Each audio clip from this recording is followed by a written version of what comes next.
Mais celui-là, comment j'avais envie de le tester. C'est de la folie furieuse.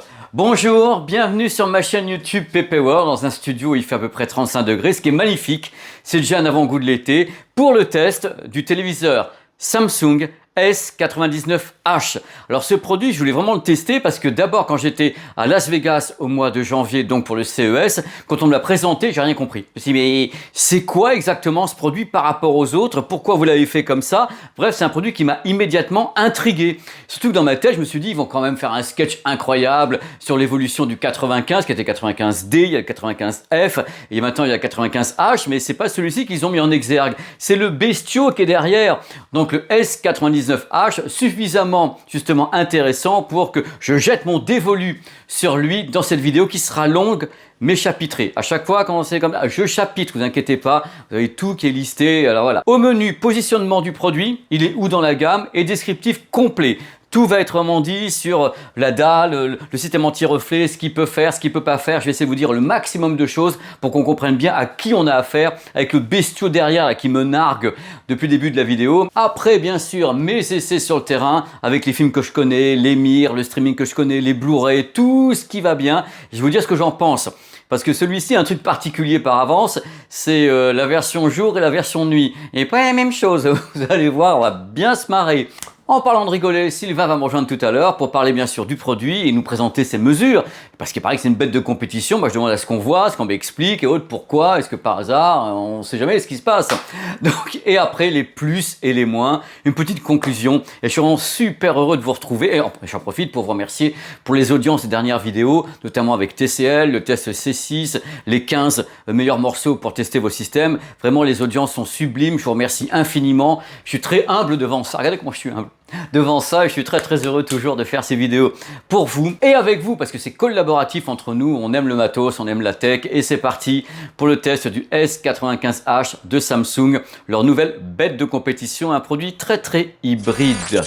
Go! Alors justement, accrochez-vous. Qui es-tu S99H? Je pense que d'ailleurs comme moi vous attendiez peut-être à ce qu'on teste en premier sur cette chaîne et que Sylvain sur Frandroid teste en premier le S95H, donc l'évolution du F et du D. Mais que nenni, parce que le truc important concernant ce produit, j'irai pas jusqu'à dire que c'est un S95H qui a été camouflé en autre chose, mais on n'en est pas loin. Il faut savoir que les caractéristiques techniques entre le S95H et le S99H sont peu ou prou similaires avec quelques petites variantes que je vais vous expliquer. Donc ce test est un peu valable pour les deux. Alors le S99H est disponible dans les diagonales suivantes. Attention, il y a un trick. Accrochez-vous messieurs dames. 55, c'est celui-là. Big One déjà, 55 pouces, on ne rend pas compte, mais c'est déjà grand. Hein. 65 pouces, 77 pouces et 83 pouces. Attention, le 83 pouces n'a pas la même dalle que celui-ci. Le 83 pouces n'est pas un modèle QD OLED, c'est un modèle OLED plus classique, qu'on appelle White OLED classique, et c'est une dalle LG. Vous savez, les dalles, ça monte, ça vient, c'est sur les côtés, voilà. TCL en vend, les autres en vend. Tout le monde se vend ses dalles. C'est magnifique. On continue, ça va être encore plus drôle, vous allez voir. Ça, c'est un produit qui a été dessiné pour se retrouver plaqué au mur. Voilà, c'est un The Frame QD OLED. Et justement, regardez ça, je vous le fais façon, on aide les avions à se parquer à Charles de Gaulle. Voilà. Coucou. Donc regardez, il y a un cadre qui a été ajouté à ce produit.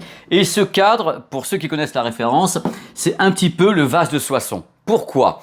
Parce qu'on n'est pas habitué avec un OLED à avoir un cadre comme ça. En général, on essaie de faire des OLED les plus fins possibles, on essaie de pas en mettre et tout. Là, c'est pas ce qu'ils ont fait. Ils ont dit voilà, c'est un produit qui est donc une œuvre d'art. C'est un tableau, donc un tableau doit être encadré. Ce produit, ainsi que les modèles 95, sont réputés pour avoir une dalle QD OLED avec un revêtement anti-reflet exceptionnel. C'est un des meilleurs du marché chez Samsung. Mais regardez, il y a du reflet sur la partie métallique. Voilà, là je suis en pleine luminosité dans la pièce. Et ce que je vois le plus réfléchir, c'est ça.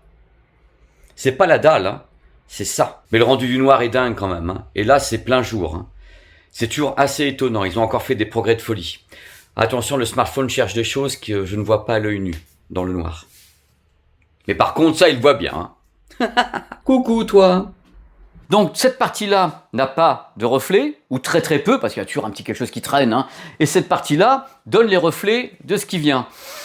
Avouez, c'est un petit peu spécial quand même, messieurs, dames. Le produit est à la fois un QD OLED avec un super traitement anti-reflet. Attention, la dalle n'est pas mate, hein. Ce ne sont pas des dalles mates, ce sont des dalles classiques QD OLED, c'est le traitement qui est anti-reflet. Dans tous les cas, c'est une première et c'est super intéressant. Le truc important également, on n'est pas obligé de le mettre sur le mur. Regardez, il est livré avec 2 pieds qui s'installent en 2 secondes. Les pieds les plus pratiques du monde. Quelquefois, il y a beaucoup de manœuvres avant d'installer le télé. Regardez, là, c'est tout simple. Le pied, l'emplacement, on met à l'intérieur, on pousse, il est calé. Voilà, vite fait, bien fait. Moi, j'aime. Le seul problème des 2 pieds, c'est hauteur fixe. Vous pouvez pas monter ou descendre le téléviseur. Vous pouvez juste placer, si vous voulez, une petite barre de son, mais on peut pas faire ça. On peut pas tout avoir dans la vie, hein. Alors, le truc important également concernant ce modèle versus le S95H. Ce produit 99H a certes un boîtier externe. Ce boîtier externe est sans fil. Il n'y a pas de fil, c'est-à-dire que c'est du Wi-Fi ou le Wi-Fi propriétaire Samsung. Mais attention, c'est beau hein, ça quand même, ça coûte cher, mais le boîtier externe est optionnel. Si vous achetez le boîtier externe sans fil, il dispose de 4 ports HDMI 2.1 165 Hz et qui s'additionnent avec les 4 ports HDMI de ce produit. Donc le boîtier externe plus le produit, le tout en sans fil pour le boîtier externe, messieurs, dames, vous avez 8 ports HDMI plein pot, haut débit, 48 Go en achetant les 2. Le téléviseur et son boîtier externe sans fil. Par contre, le S95H, c'est un boîtier filaire. Voilà, c'est une des différences. Il y a aussi des différences de tarifs et autres parce que le S95H, le boîtier est dans la boîte. Là, c'est sans fil optionnel. Vous me suivez toujours? Samsung cette année, c'est simple, ils ont balancé les cartes en l'air. Ils disent voilà, vous comprenez rien, attendez qu'elle retombe. Parce que là, la gamme devient quand même extrêmement compliquée. Alors, qui es-tu techniquement? Ce produit dispose d'une dalle Samsung QD OLED pour les diagonales 55, 65, 77 pouces. C'est la même dalle que le S95H. C'est également le même traitement anti-reflet. Donc c'est magnifique. Je rappelle quand même en quelques mots ce qu'est le QD OLED. C'est de l'OLED. C'est la famille de l'OLED, hein, sachez-le, avec en plus des Quantum Dots. C'est le QD OLED. C'est un mélange de ce que sait faire Samsung depuis le début, c'est-à-dire en effet les QLED, les QD, le Quantum Dot, plus de l'OLED. On marie les deux. On booste l'image de l'OLED avec ce qu'on appelle des points quantiques colorés qui vont booster la colorimétrie, avoir un meilleur angle de vision, booster de la lumière. Bref, c'est un mélange des deux mondes. C'est hybride. La dalle est une dalle 100-120 Hz. Mais attention, grâce à une magie de la part de Samsung et d'autres fabricants, ils ne sont pas les seuls, le produit est compatible 165 Hz. C'est-à-dire qu'on booste, en effet, grâce à l'IA, il y a un accélérateur, un boost d'accélérateur d'IA qui permet d'afficher 165 Hz avec une dalle qui ne l'est pas. Tandis que certaines autres marques, elles ont des vraies dalles. Le mec, je me marre en même temps. Certaines autres marques, je vais citer d'ailleurs, des TCL, des Hisense, ont des vraies dalles 144 Hz, 165 Hz. Hisense monte en 180 Hz en dalle réellement 180 Hz. Bien sûr, le téléviseur est compatible HDR10, donc le HDR type basique qu'on trouve partout, et le HDR10+. Vous savez très très bien que Samsung ne fait pas de Dolby Vision. Ils ne veulent pas en entendre parler. Ils ont créé le HDR10+ pour que ça ne se produise pas. On en parle maintenant. Dans les commentaires, j'ai toujours un truc. Bonjour. J'ai toujours un truc. Est-ce que tout le monde est bien certain de pouvoir faire la différence immédiatement entre du HDR10, 10+, et Dolby Vision? Tout est là. Parce qu'en effet, Samsung est numéro 1 du monde des téléviseurs depuis maintenant 21 ans, ou un truc, 20 ans, j'ai mon âge dans tous les cas, et ils n'ont jamais été pénalisés par le fait qu'il n'y avait pas de Dolby Vision. Moi je dis ça, je dis rien. Bien sûr que moi je suis pour que les téléviseurs fassent tout. Vous pensez bien, ça évite que les gens soient frustrés. En effet, étant donné qu'il y a du Dolby Vision sur Netflix, Apple TV, un peu partout, c'est normal qu'on se dise pourquoi lui non. Et une source Dolby Vision sera retranscrite en HDR. Faut savoir que la différence, c'est qu'en effet, c'est pas du Dolby Vision avec des métadonnées dynamiques. Là, ça sera du HDR avec métadonnées classiques, donc statiques. Mais ça sera du HDR quand même. Voilà. Oh là là, c'est compliqué cette affaire. Ils veulent pas en entendre parler. Vous verrez, il y a un autre truc, ils veulent pas en entendre parler non plus. Je ne le répéterai jamais assez. Derrière une image, il y a un cœur. Un cœur qui bat, qui vibre pour vous. Un processeur. Cette fois-ci, il s'appelle le NQ4 AI Génération 3. C'est une bête de compétition qui calcule tout plus vite. Il est truffé d'IA. Je rappelle quand même que l'IA, c'est un terme générique et qu'on peut déconnecter. Vous verrez dans le menu tout à l'heure parce que sinon, lui, il y va à fond. Hein. Vous le laissez faire. Il est là, il vous fait le café. Vous dites, moi, je suis l'IA, je te fais tout. Donc, parmi les modes IA, il y a un upscaling qui peut être géré par une IA. Donc, l'upscaling, on part d'une source qui est Full HD, on la met en 4K. L'IA peut aider à ça. Là, ça peut vraiment aider. Par contre, il peut y avoir avoir des petites choses qui peuvent être améliorées. Vous pouvez avoir une source standard qui est mise en HDR grâce à une IA, hein, c'est optionnel également. Dès que vous voyez que ça commence à partir, oui aussi, et bien vous dites oh là là, mais je veux pas, hop, filmmaker. C'est simple, l'image va vous paraître un petit peu plus terne quelquefois, un peu plus sombre, un peu plus chaude, mais en général, c'est sans les artifices justement. Après, vous faites ce que vous voulez. Regardez un peu cette dalle absolument incroyable et ce menu qui va réapparaître comme ça à toute vitesse. Il y a des fonctions IA de tous les côtés. Il y a un mode football audio qui est intéressant. On peut bien sûr isoler la voix, la foule, la musique ou des trucs comme ça grâce à l'IA qui peut choisir ce que vous voulez entendre ou pas avec une optimisation des dialogues. On peut avoir des traductions en temps réel, explications, accès à des fiches. Tout est possible au travers de l'IA. Ça dépend également du contenu, ça dépend également des pays où c'est utilisé. Quelquefois, c'est pas activé, c'est activé. Mais à la base, on a fait beaucoup de démos justement à Las Vegas là-dessus, ainsi que partout, disant que voilà, l'avenir de la télé passe également par une interaction entre la machine et l'homme, et la femme, et moi aussi. C'est historique, presque.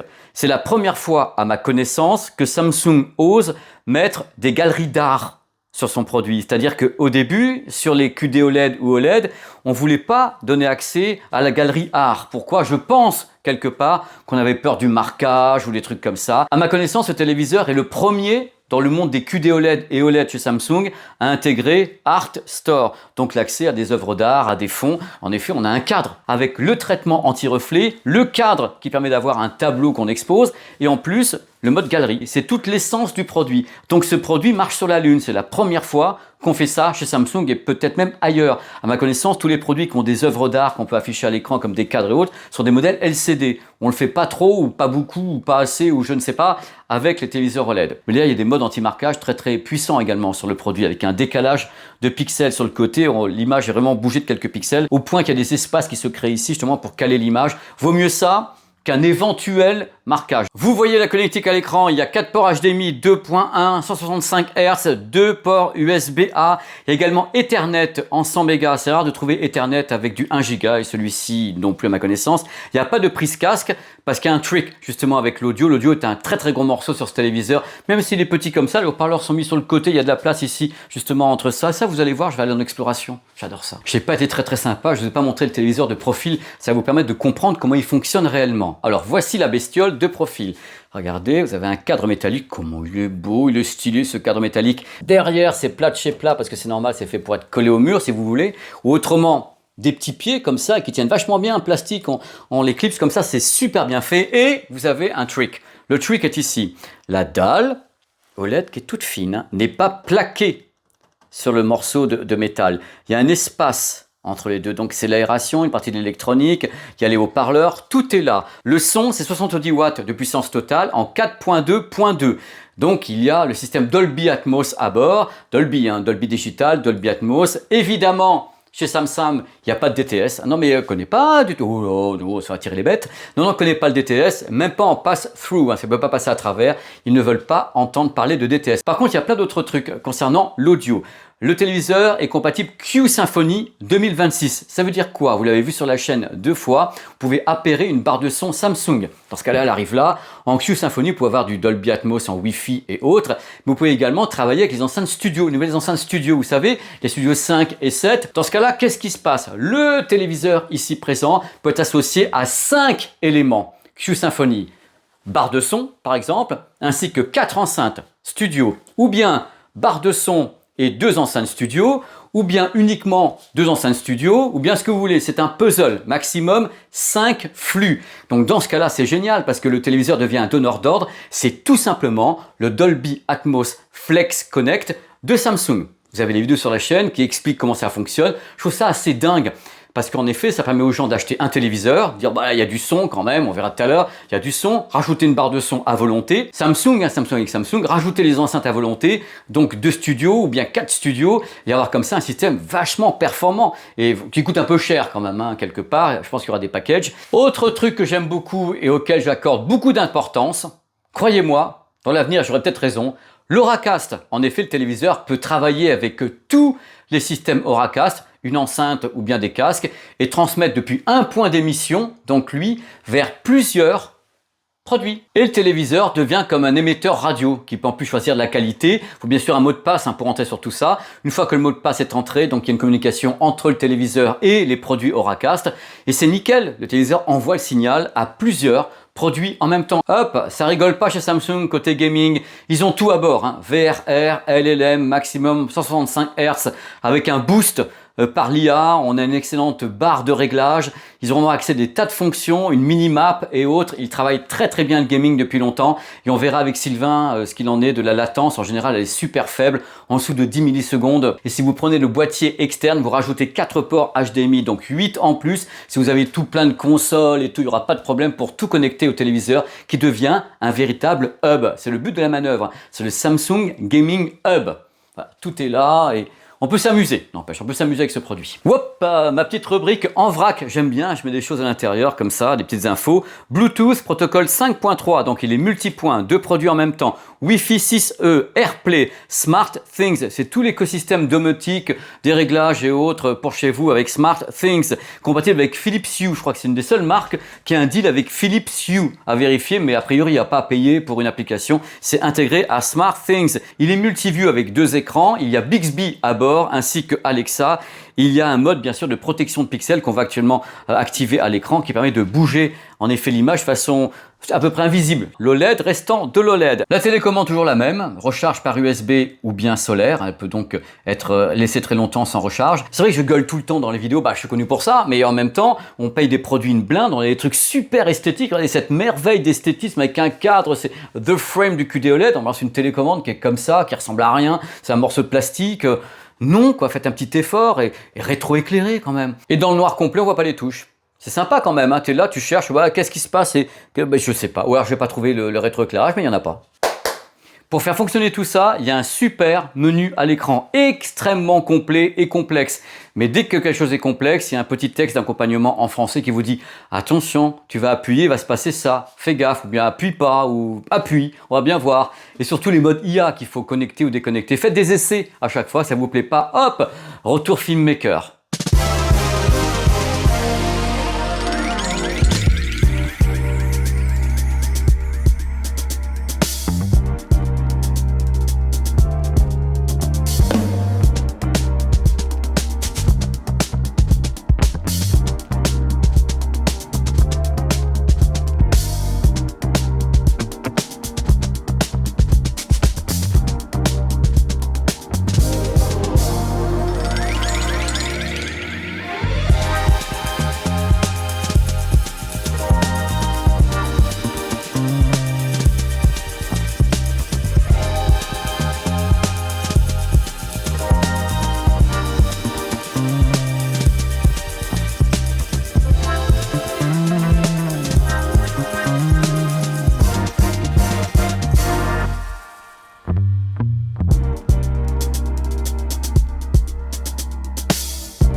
C'est parti, les résultats des essais sur le terrain. J'ai bien sûr, comme toujours, passé du temps avec le bestiau et j'ai pris beaucoup de plaisir en plus.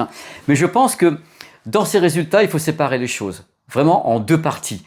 Le téléviseur, son comportement la nuit, et ce téléviseur, son comportement en plein jour. Ce n'est pas du tout les mêmes machines. Parce qu'en effet, le traitement anti-reflet, je rappelle que la dalle n'est pas mate, c'est un traitement anti-reflet, donne des résultats différents, que ce soit le jour ou la nuit. La nuit, il n'est plus actif. Donc voilà, On va commencer par les choses, oh là là, on va le dire, un petit peu plus délicates. Le traitement anti-reflet en plein jour. On ne va pas se mentir, on est entre nous, on se connaît. Il est évident que le traitement anti-reflet fonctionne. Il fonctionne même mieux que sur la précédente génération. C'est juste dingue. Il piège tous les éclairages. Là, vous n'avez pas idée de la somme de lumière que j'ai devant moi.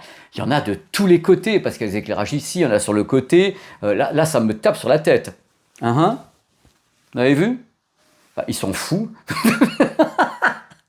Ils s'en foutent, il est là. Faut vraiment y aller à la lampe torche pour que l'autre il se dise bon là tu commences à m'embêter un petit peu toi. Bien sûr un smartphone qui va filmer ça va essayer de trouver une luminosité ici parce que les smartphones ils détectent dans le noir des trucs, mais globalement le traitement est absolument incroyable. Du coup qu'est-ce qui se passe? Mais oui, on peut dire que le noir est affaibli. Pourquoi il est affaibli? Parce que ce traitement anti-reflet vient annihiler toutes les lumières incidentes. Du coup, il y a un prix à payer. Et ce prix à payer, c'est le prix du contraste, donc du rendu du noir, qui est, moi je le vois ici, c'est un petit peu grisé. C'est-à-dire que ce comportement en pleine nuit n'est pas du tout le même. Mais le truc qui reste évident, même si le noir est grisé en plein jour j'entends avec de l'éclairage, comme ici, avec de la lumière partout, ce qui est important de savoir, c'est que la luminosité est dingue. C'est un produit super lumineux, il est plus lumineux que le précédent. Je ne sais pas ce que Sylvain va nous trouver, mais c'est juste délirant. Et ça veut dire quoi? Ça veut dire tout simplement qu'en plein jour, devant une baie vitrée, il y a tellement de luminosité contrôlée, j'entends, c'est pas n'importe quoi, c'est pas cramé ni quoi que ce soit, il y a tellement de lumière que ça va compenser le fait qu'il y ait les rayons lumineux et hauts, c'est-à-dire qu'il va pulser et vous donner quand même malgré tout une image extrêmement vibrante, extrêmement équilibrée, avec seulement ce problème de contraste un petit peu en retrait et ces noirs qui ne sont pas super profonds. Mais le reste, la présence de l'image ou des visages ou la colorimétrie, regardez, les couleurs, c'est pas le problème. Le problème, c'est en général les zones très sombres, les zones où il faut chercher les détails dans les zones sombres. Là, c'est un peu plus compliqué quand il y a beaucoup de lumière. Mais globalement, luminosité, colorimétrie de dingue. Ce produit a une colorimétrie de dingue. Pourquoi colorimétrie de dingue? Il s'énerve en plus. Pourquoi colorimétrie de dingue? C'est tout simple, ça s'appelle QD, les Quantum Dots. Et les Quantum Dots associés à l'OLED, c'est détonnant depuis le premier jour. On sait très bien que ça n'a pas d'équivalent. Vous vous rendez compte que Sylvain a mesuré des RGB mini LED, des micro RGB, et qu'il n'a jamais réussi à avoir des mesures en colorimétrie aussi bonnes que les QD OLED, parce que c'est OLED plus les Quantum Dots, les QD OLED. Pour le moment, c'est imbattable. Et je pense que ce produit fait partie des produits imbattables dans ce sens-là, parce qu'il est incroyable en luminosité. C'est nickel. En plus, il n'y a pas de bending. Regardez les images à l'écran. Il n'y a aucun problème de dégradé de couleur. Il n'y en a pas. Il n'y a pas de bending. Il n'y a pas de blooming autour du blanc. Du moins qu'il y a du blanc de tous les côtés. Moi, je vois aucun blooming ici. Enfin, vous voyez pas. Ici, il n'y a pas de blooming. Il n'y a rien du tout. Je vais vous expliquer ce que je ressens quand je vois l'image en plein jour. Quand je vois l'image en plein jour, elle est comme feutrée. C'est-à-dire qu'elle est légèrement appauvrie par rapport à une vision nocturne. Elle est feutrée avec une définition assez douce, même si on peut pousser la définition. Les couleurs sont tempérées, mais elles sont extrêmement vives. Très belle luminosité, ça ne crame pas, c'est équilibré, mais c'est comme feutré, comme adouci en plein jour. Parce que c'est le filtre anti-reflet qui est en train de dire à toute la lumière, hey, vous barrez, non, mais je dois quand même faire quelque chose, quoi. Donc, il y a le prix à payer. Le prix à payer est là, c'est une image feutrée, douce, qui est belle. Et quand la nuit tombe, alors là, c'est festival chez toi. Le produit explose. La colorimétrie devient beaucoup plus vive. Waouh, elle est comme ça. Vous avez un ratio de contraste incroyable, parce qu'en effet, c'est un des avantages de l'OLED et du QD OLED. Vous avez un battement de dynamique de dingue. Pourquoi? Parce qu'il est super lumineux. Comme je le dis à chaque fois, une dalle qui n'est pas pauvre en luminosité permet d'avoir un gros battement entre ce qui est sombre et ce qui est clair. C'est le principe du HDR. C'est-à-dire qu'en effet, on a quelque chose d'extrêmement prenant, d'extrêmement fort, parce que justement, il est lumineux. Tout le monde se bat en disant oui, alors pourquoi est-ce que les fabricants font des téléviseurs super lumineux et que tout ça? Faut pas le faire. Bah si, il faut le faire. Parce que c'est le seul moyen de savoir à quel moment il ne l'est pas. C'est-à-dire c'est un contraste, un ratio de contraste entre ce qui est sombre et ce qui est clair. Je suis pour qu'on ait des téléviseurs lumineux, qu'on puisse les moduler, c'est-à-dire qu'on puisse baisser la luminosité à volonté, qu'on ne vous l'impose pas. Du moment qu'on ne vous impose pas quelque chose, je vois pas où est le problème. Par contre, si on vous impose quelque chose, là, il faut dire stop, dire c'est quoi? Là, c'est pas imposé. Il n'est jamais surpiqué. Il y a toujours cette image qui est douce, qui est colorée, qui donne un côté ouaté à l'affaire qui est assez intéressant. On peut la reconnaître. C'est-à-dire que quand on a l'œil, je pense qu'on peut reconnaître un téléviseur qui a un traitement anti-reflet, même quand il n'y a pas beaucoup de reflets dessus. On s'aperçoit qu'il y a une sorte de... C'est pas une neutralité, c'est pas qu'il y a un voile. elle est plus wattée. Même lors d'une vision en pleine nuit, il y a toujours des petits reflets qui traînent quelque part, une lumière qui est allumée à côté, un truc dans la cuisine ou un truc comme ça. Il y a toujours des trucs qui traînent. C'est rare d'avoir le noir complet. Donc du coup, l'image garde tout le temps, au travers du traitement anti-reflet, ce côté un peu watté, ce côté où on sent qu'elle est maîtrisée, qu'elle est pas neutre, mais elle est timorée par rapport à un truc qui serait non anti-reflet. Et c'est super agréable. Et ça laisse passer une lumière de dingue. Et en plus, l'angle de vision est absolument fou sur les côtés, angle de vision parfait, très belle dynamique d'image. C'est vraiment une image qui est sublime. C'est incroyable. Ce qui est incroyable également, c'est l'upscale. C'est-à-dire ce moment où on prend des sources qui ne sont pas Full HD et on les met justement en 4K. Ça bosse super bien. Ça bosse super bien. Par contre, il faut enlever tous les circuits, j'allais dire vulgairement à la con, hein. Les trucs qui permettent d'avoir des anti-rémanences de mouvement, des trucs avec l'IA et tout, ou le HDR qui est créé par l'IA. À vous de voir, c'est optionnel. Moi, personnellement, je suis plutôt du genre à fuir. Mais vraiment, je fuis de bon cœur. Je dis, oh là, mais non, ça c'est pas pour moi, j'ai pas envie. Et donc, je me suis forcé, hein, au début, quand on met le téléviseur en route, il est avec un mode qui permet d'avoir justement une image la plus propre possible, la plus nickel, mais qui est dégueulasse. Elle est dégueulasse, elle est retravaillée par l'IA, vous avez les personnages qui bougent, on a l'impression que c'est tourné en 120 images par seconde et tout, je ne peux pas ça. Alors j'ai beau essayer, moi je peux pas, il me faut une image en effet qui bouge normalement, il faut qu'en effet, il y ait peut-être un tout petit peu de rémanence liée aux 24 images par seconde, ça me pose pas de problème, ça a été tourné comme ça de toute façon. Donc le truc c'est qu'il peut nettoyer beaucoup, ou bien vous dire, hé Coco, je te laisse tranquille toi. Donc vous déconnectez le maximum de choses, Sylvain et moi c'est vrai qu'on plébiscite le mode filmmaker parce qu'il déconnecte les circuits. Il faut savoir que filmmaker, c'est pas uniquement ouais Pépé, j'utilise pas le filmmaker parce que je trouve que l'image elle est orange, elle est marron. Ah, c'est pas ça le truc. C'est qu'en effet, le filmmaker déconnecte la plupart des circuits qui seraient censés améliorer de façon artificielle l'image. C'est qu'on retombe sur ses pieds avec le mode filmmaker. C'est justement parce que les gens sont de moins en moins habitués à avoir une image qui n'est pas tripotée que le mode filmmaker. Ouais, c'est quoi ça? Je comprends pas. Il y a encore un peu de saccade. Il y a encore l'image elle est plus oui, mais c'est comme ça qu'elle est. Bien sûr, si on réappuie sur les circuits, on va voir que l'image est plus fluide, on va relever le niveau de colorimétrie, on va repousser ces trucs. Mais oui, mais dans ce cas-là, on fait quelque chose qui n'est pas sur le master de base. Mais c'est à vous de décider, vous êtes maître à bord, ce sont vos yeux, c'est votre système et autres. Mais si un truc ne va pas, hop, filmmaker. Même si ça vous surprend au niveau du résultat, c'est le mode sans que lui, il intervienne en disant « Ouais, je vais t'en foutre plein la tête ». Donc vous avez bien saisi, moi le téléviseur, je suis tombé par terre parce que je trouve que c'est une des plus belles images du marché. C'est en effet à la hauteur des G, des modèles Panasonic, mais c'est une image différente parce que là, moi j'ai pas encore testé le G6, hein, parce que là, l'anti-reflet est tellement incroyable qu'en plein jour, même si on sait que c'est appauvri, c'est propre quand même. L'image a quand même une sacrée présence, elle a quelque chose au niveau de la colorimétrie, elle pète sans péter. C'est ça, je suis vulgaire. Mais c'est affreux, mais en même temps je le pense. Bref, elle est dynamique sans paraître trop dynamique. Le mec, les branches, il se raccroche et tout, on est entre nous. Donc voilà, le truc c'est que ça m'a plu, mais attention, même chose que sur d'autres choses, ça m'a plu, c'est pas un fossé avec le 95D ou le 95F, hein. C'est pas ça du tout, on garde les mêmes principes. À mon avis, le traitement anti-reflet est meilleur, on a plus de lumière, on garde une colorimétrie qui doit être la même que sur les anciens QD OLED de Samsung. On a toujours ce côté suave, watté d'une image qui est diffusée par un téléviseur qui est différent des modèles classiques qui ont des dalles, qui ont des reflets. Et ça change tout. On ne peut pas comparer ce type de télé avec un téléviseur qui a des reflets. Et même en pleine nuit, il y a quelque chose de différent dans la façon dont c'est retranscrit. Parce qu'il y a toujours ce traitement qui reste malgré tout un tout petit peu actif, qui va peut-être compenser certaines choses, mais de façon très équilibrée. Ça, c'est quand même un point incroyable. Quand je fais ce genre de petites vidéos où je me mets devant le téléviseur et je fais exprès avec derrière les images de Hawaï et autres, je sais très bien ce que vous me dites. Oh là là, on voit les reflets de partout. Ah oui, regardez. Et regardez ce qu'on voit.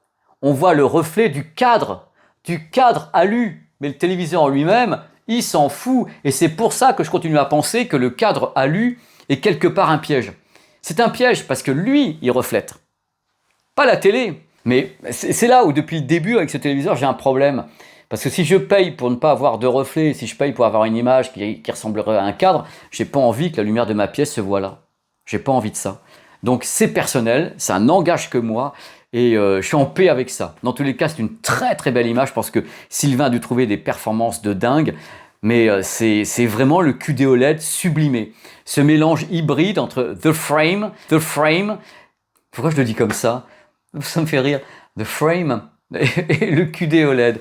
C'est un mariage incroyable. Je vous rappelle que ce que je vous dis actuellement est également valable pour le S95H. C'est la même dalle, le même traitement vidéo et le même traitement anti-reflet. Sauf que là, il y a des petits trucs en plus comme le boîtier externe, sans fil et autres. Donc globalement, si vous voulez un produit hybride incroyable entre le frame, à la française, entre le frame et le QD OLED, c'est celui-là, il n'y a pas le choix. Je trouve ça bien que Samsung l'ait fait, parce qu'au moins, ils l'ont fait. C'est un produit réellement exceptionnel. J'attends de tester maintenant aussi le G6 et les produits iSense qui ont également de l'anti-reflet pour savoir où on en est. Mais là, ils ont encore fait fort sur ce produit. Ils ont vraiment créé un mouton à 5 pattes. La qualité audio, on est sur la qualité audio classique des produits Samsung de ce tarif, avec une super présence des voix. Je trouve que les dialogues sont très très bien retranscrits. Il n'y a pas beaucoup de puissance. Je ne peux pas vous dire que c'est modèle 55 pouces en plus. Il n'y a pas une puissance de folie ici dans la pièce. On n'est pas en train de sauter en l'air.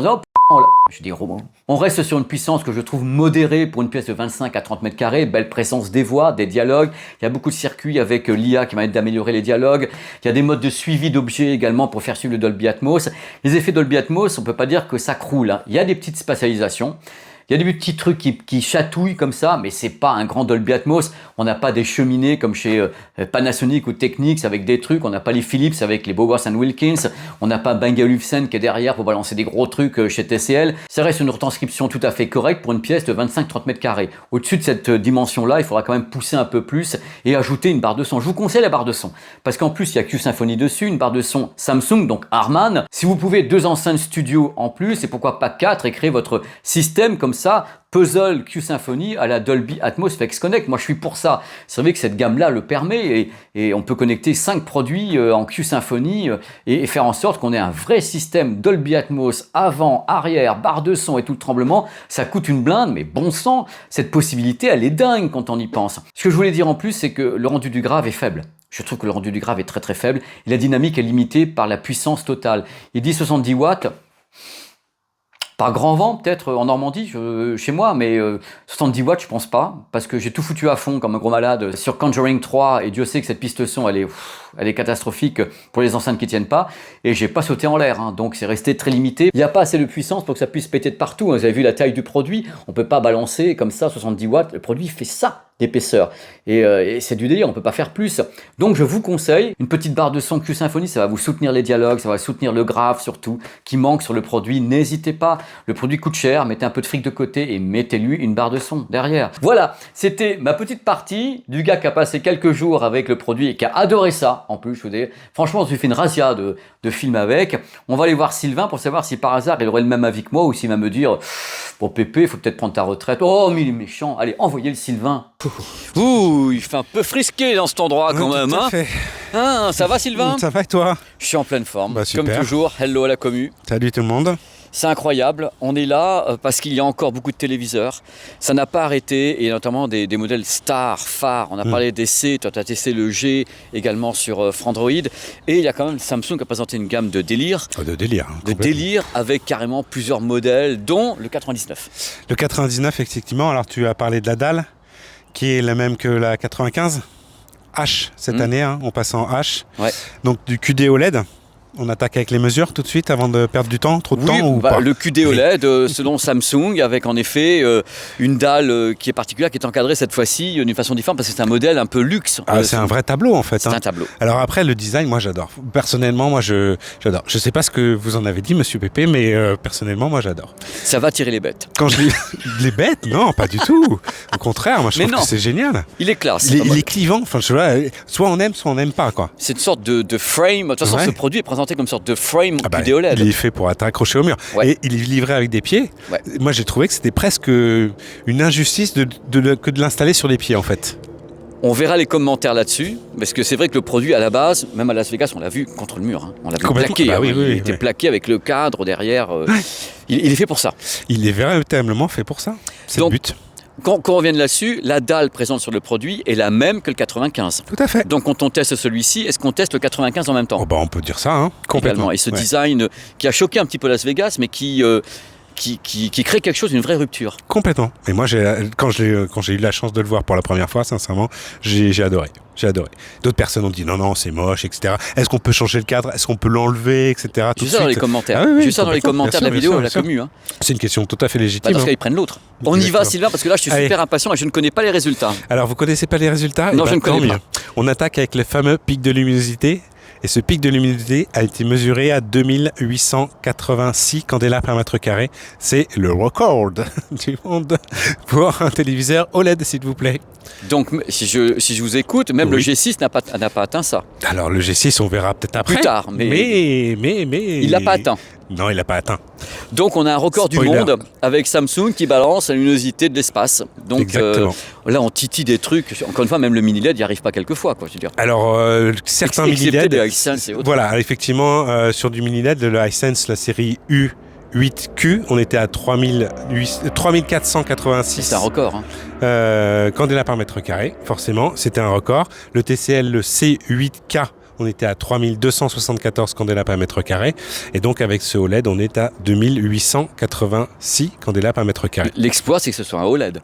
Exactement, c'est surtout ça. On rappellera quand même, quand on a commencé à bosser avec Sylvain, au début, les OLED, on dit que ça dépasse un jour 1000 candélabres, 1200, ça sera un miracle sans cramer la dalle. Et là, on est à des trucs qui sont à 2-3 fois plus, avec des dalles QD OLED, des revêtements et tout, mais on est dans un gros délire au niveau des téléviseurs. Complètement, et tu as parlé forcément de fameux traitements anti-reflet qui gomment toutes les sources de lumière qui peuvent se présenter à lui, même des grandes baies vitrées. On peut le regarder dans l'après-midi avec des noirs. Et certes, obligatoirement moins profond que quand on le regarde dans l'obscurité. Mais en tous les cas, moi, je trouve aussi cette technologie vachement intéressante parce que très polyvalente, en fait. On peut le regarder dans l'après-midi.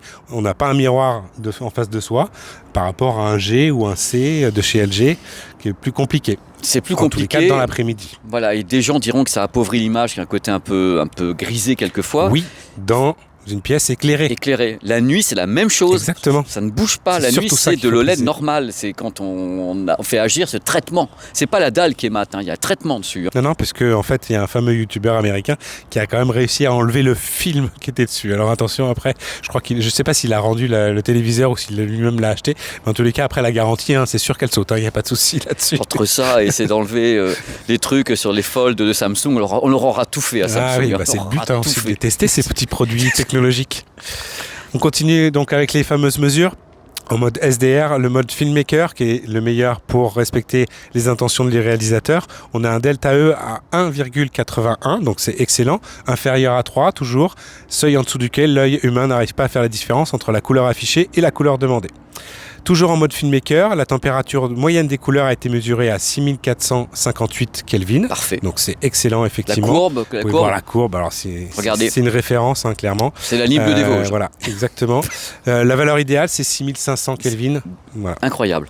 Le gamma moyen a été mesuré à 2,42. Donc c'est aussi très bon puisque la valeur idéale, c'est 2,40 dans l'obscurité. Et là, vous pouvez voir également la courbe qui n'en est pas une. C'est une ligne qui est très légère, mais alors très très légèrement cassée au début, très très légèrement cassée à la fin, mais voilà, sur des parties véritablement infimes, quoi. C'est vraiment topissime. Le contraste, il est totalement infini sur ce téléviseur. De l'OLED. Exactement. Maintenant, on passe aux mesures en HDR. Ouais. Le mode filmmaker, toujours, qui respecte les intentions du réalisateur. On a un delta E à 0,82. Donc c'est excellent en fait. Voilà, on se rapproche des records. On est à un record à 0,51 sur le G5. Voilà. Le C6 aussi, un des C6 C6 exactement, sur le C6 en 77 pouces. 77 pouces, attention. Pas l'autre. Pas le 65 pouces. Bon, de rire. Une petite différence. Exactement. Et je rappelle le fameux pic de luminosité en mode filmmaker. On est à 2886 candélabres par mètre carré, le record du monde dans cette catégorie, s'il vous plaît. En plein écran, record aussi, on est à 498 candélabres par mètre carré. J'ai entendu un truc pareil. Voilà, sur une mire à 10%. Ça y est. Donc c'est record explosé, du monde, exactement. Suite. Sur le C6 par exemple en 77 pouces, on est à 352 candélabres par mètre carré, ce qui est très bien effectivement. Faut pas croire que parce qu'un produit fait 2500 candélabres, que ça veut dire que l'image est bonne. Elle est péchue. Voilà, elle peut l'être. Et ça ne veut pas dire non plus qu'il faut forcément mettre des lunettes de soleil. Parce qu'en fait, les programmes, ils sont savoir qu'ils sont étalonnés. Et la plupart des programmes que vous allez regarder, le maximum, c'est quoi ?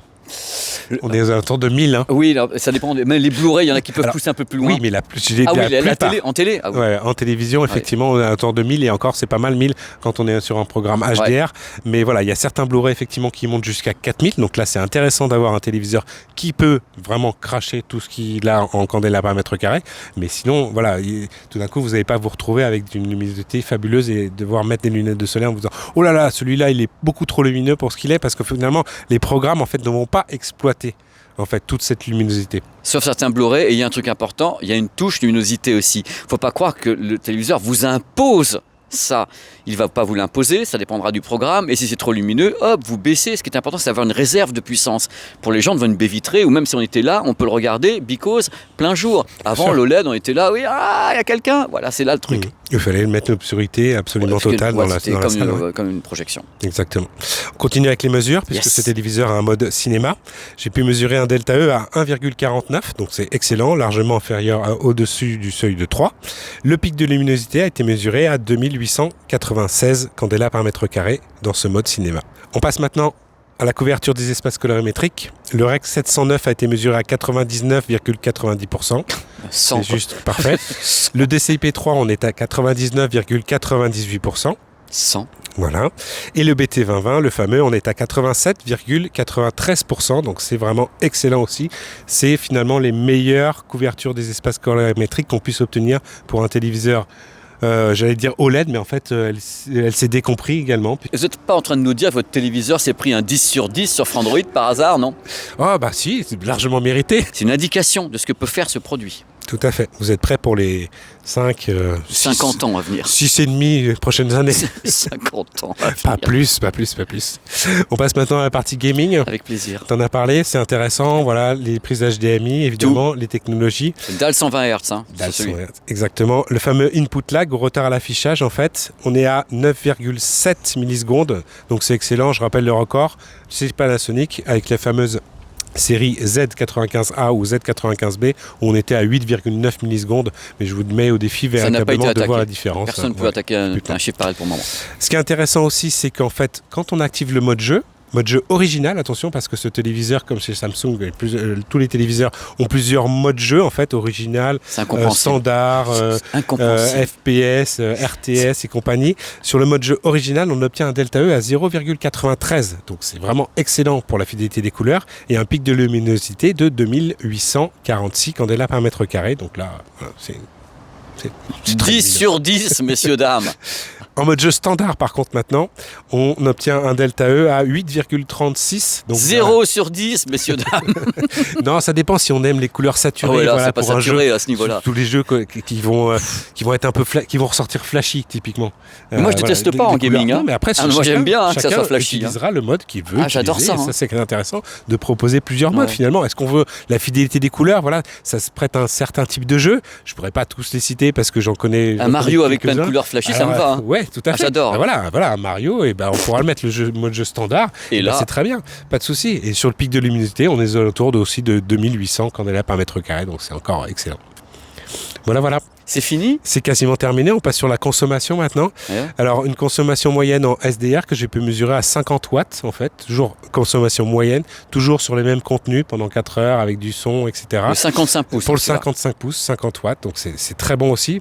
Et en HDR, on est à 63 watts.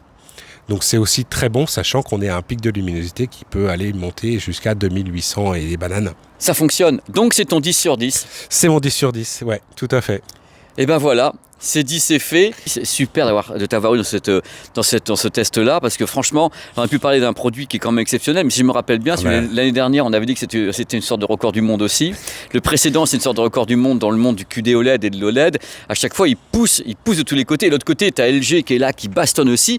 Ces téléviseurs sont en train de progresser parce qu'ils se font la guerre. Complètement. Qu'est-ce qui va rester au RGB mini LED? Je ne sais pas. Ça va être très intéressant, mais voilà, il y a compétition. Encore une fois, voilà.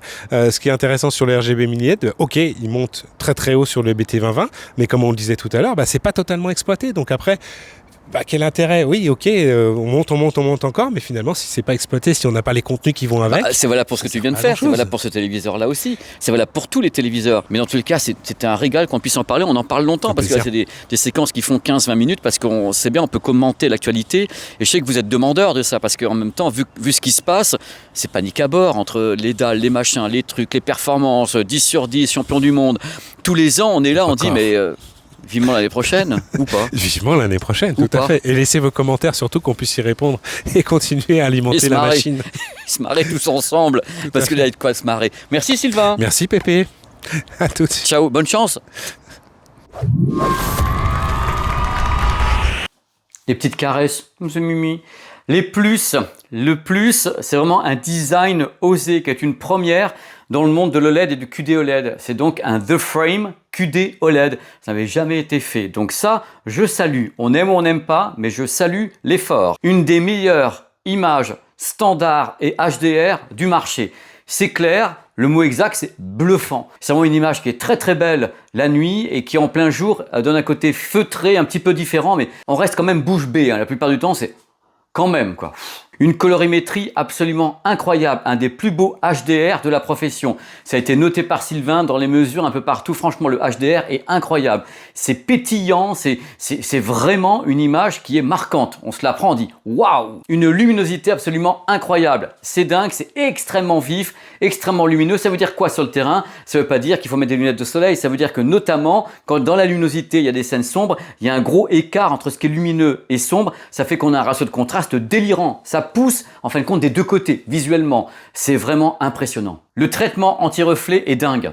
Franchement, il est dingue. C'est encore meilleur que sur les précédents. Le processeur vidéo a encore fait des progrès. C'est vraiment étonnant dans le traitement de la lumière, dans le traitement des zones sombres, dans la gestion des couleurs. C'est vraiment un traitement vidéo haut de gamme. Le gaming a une très faible latence avec en plus des tas de modes pour le régler avec une barre de contrôle vraiment excellente. Sur le modèle en ma possession, j'ai pas vu de banding, j'ai pas vu de blooming, j'ai rien vu de tout ça. Et en plus, l'angle de vision est super large. Because QD OLED. Le Bluetooth est multipoint, on peut appairer deux casques. Il y a Auracast à bord, donc le téléviseur peut jouer le rôle d'une station d'émission radio et alimenter plusieurs casques Auracast. On peut en mettre 5, 6, 10 comme ça. Ça c'est le Sony XM6 qui est Auracast, on peut en appairer 10 si on veut, sans aucun problème. Et le téléviseur va envoyer le son en stéréo sur les 10. Le son a une qualité audio correcte avec une puissance raisonnable et quelques effets Atmos. C'est pas mal, les dialogues sont assez présents. Connecté à une barre de son Samsung récente, il y a le Dolby Atmos sans fil. La possibilité avec le Q Symphony et ce téléviseur d'appairer jusqu'à 5 produits, c'est-à-dire une barre de son et 4 enceintes studio et créer son propre système Dolby Atmos Flex Connect grâce au Q Symphony 2026. C'est dingue. Possibilité optionnelle d'avoir un boîtier externe sans fil sur lequel on a déjà 4 ports HDMI 2.1 qui s'additionnent au port HDMI de ce produit. Donc on peut avoir au final 8 ports HDMI 2.1 165 Hz avec l'ensemble. Boîtier plus téléviseur. La télécommande, elle est moche mais elle est solaire et USB. Les moins, le prix. Toutes les gammes cette année, quand on regarde les tarifs, c'est juste du délire quoi. C'est waouh waouh waouh. Le prix quand même quoi. Pas de Dolby Vision, et c'est sans espoir. Hein. Je pense que Samsung ayant créé le HDR 10+ pour pas payer de royalties à Dolby, je pense pas qu'il y a pour le moment dans tous les cas un espoir de Dolby Vision. Pas de DTS audio. Ils veulent pas l'utiliser parce que c'est plus beaucoup utilisé. Donc Samsung a dit bon, pas de DTS audio, on paiera pas en effet les licences. Il n'y a pas de prise casque filaire, ça peut gêner certains, mais il n'y a pas de prise mini jack. Les pieds sont à hauteur fixe, on peut pas moduler la hauteur des pieds. Le produit est quand même créé pour être sur un mur plutôt, mais les pieds auraient pu être modulaires en hauteur. Le boîtier externe Wi-Fi est optionnel. Ils auraient pu le mettre avec compte tenu du tarif déjà du produit. Concernant l'audio, les effets surround sont quand même assez moyens. Hein. Il y a une puissance qui est quand même, bon, vous n'allez pas sonoriser une pièce de 50 mètres carrés, mais les effets surround, on les cherche un petit peu. Ça fonctionne, hein, mais on les cherche un tout petit peu. Par contre, les dialogues sont clairs. On peut le dire, en plein jour, l'image a tendance à s'appauvrir. Ce qui est normal, il n'y a plus aucune notion de reflet, donc le noir est grisé, on a l'impression qu'il y a une présence qui a foutu le camp. Bien sûr, la nuit, il n'y a pas de problème, puisque l'anti-reflet ne fonctionne pas, entre guillemets. Mais en plein jour, c'est en effet un des défauts. Quelquefois, je peux vous dire, c'est perso, je préfère une image qui est un petit peu appauvrie plutôt que de me voir dedans, en train de prendre mon thé. Mais chacun son truc, hein. Chacun son truc. Le design peut être clivant. Il y a des gens qui auront horreur, justement, de l'encadrement. C'est-à-dire qu'on a une dalle anti-reflet efficace, mais autour de la dalle, on a placé donc un cadre aluminium qui prend la lumière, c'est-à-dire rayons de soleil, les éclairages, on le voit autour de la dalle qui est anti-reflet. À vous de me dire. Je persiste et je signe, la télécommande est cheap. On paye des produits 2500, 3000, 3500 €. On a une télécommande comme ça, qui n'est même pas rétroéclairée. Et parmi les révélations divines, le modèle 83 pouces n'a pas de dalle QD OLED. C'est une dalle OLED dite classique. Donc dans la même gamme, il y a encore des dalles différentes. Pouf. Voilà, game over, c'est fini. Je crevais d'envie de faire ce test. Parce que le téléviseur m'avait tellement intrigué. À Las Vegas, je me dis, mais c'est quoi ce truc? C'est ni un S95, ni... Voilà, d'où il sort, pourquoi, comment? Eh bien, c'est un mariage, c'est un hybride, c'est un mouton à 5 pattes. Coucou. Il est en effet important de rappeler que ce test est également le test du S95H. C'est la même dalle, même anti-reflet, même électronique. Voilà, donc l'image du S95H, c'est celle-ci, c'est la même. C'était un régal, comme toujours, de faire ça. Je vais refaire peut-être un téléviseur avant l'été, mais je suis pas sûr parce qu'encore une fois, je vous le dis, sur cette chaîne, je n'aime pas trop, et je préfère être franc et transparent, qu'il y ait tous les dimanches un test de téléviseur. Parce que les gens vont dire, bah moi j'aime pas les téléviseurs, je regarde plus la chaîne de Pépé. Ah oh, faut pas faire ça, ça va me rendre malheureux. Donc voilà, c'est pour ça que j'essaie de varier les choses. Il y a des reportages récemment, il va y avoir d'autres tests, il y a des écouteurs qui arrivent aussi, casques aussi. Donc j'essaie de faire au maximum pour essayer de varier les plaisirs. Merci encore d'être là sur cette chaîne YouTube au bout de toutes ces années. Ça fait 10 ans quand même, à 452 000 abonnés.